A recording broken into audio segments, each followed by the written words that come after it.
Good evening, dear students. I hope all are fine and safe and take care of your health because health is wealth. Welcome back to social science class.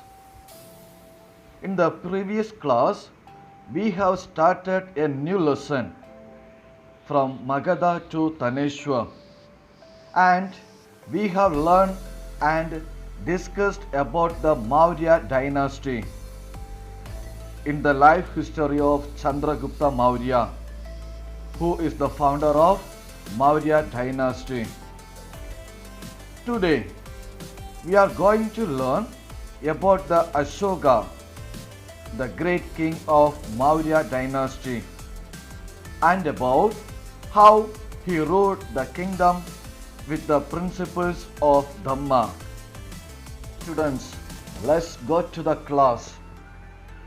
Chandragupta Maurya was succeeded by Bindusara. Ashoka became the ruler of the Maurya Empire after Bindusara. He extended the empire, conquering Kalinga and Kashmir.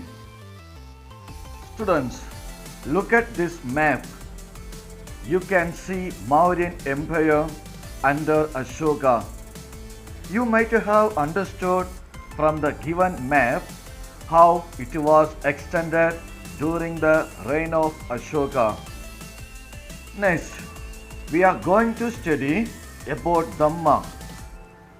The word Dhamma is the Prakrit form of the Sanskrit word Dharma.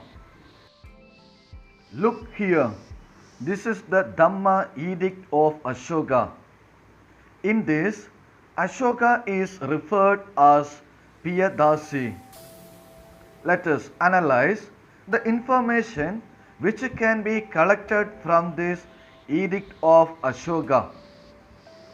The first one, animal sacrifice was not permitted. The second one, follow the principles of Ahimsa. The third one, respect Brahmanas and Sramanas.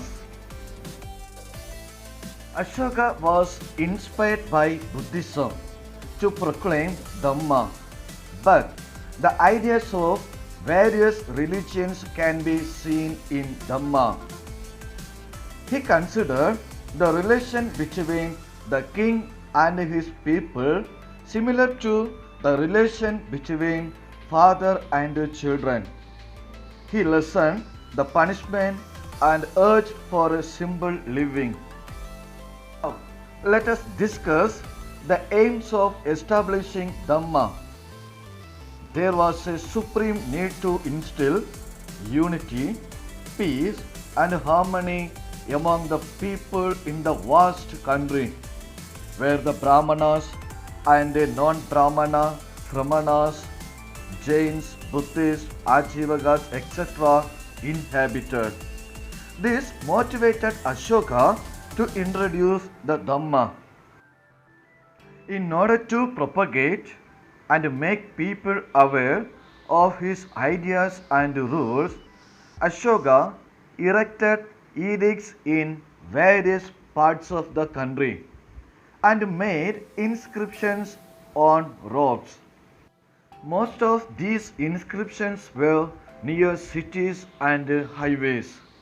These edicts can be classified as major rock edicts, minor rock edicts, and pillar edicts.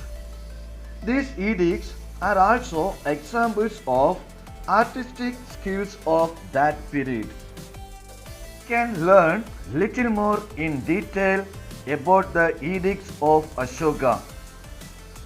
Most of the edicts of Ashoka were written in Brahmi script. The script was deciphered in 1837 by James Prinsep. Some of Ashoka's edicts were found in the northwestern part of India. These were written in the Kharoshthi script. This was due to the influence of the Persian language that existed there. Some more edicts had been found from Afghanistan, which were written in Aramaic and Greek scripts. Let's recall what we have learned today. We have learned about the successes of the Mauryan Empire, the reign of Ashoka, the principles of Dhamma, the aims of Dhamma, and edicts of Ashoka. We will see again in the next class. Thank you.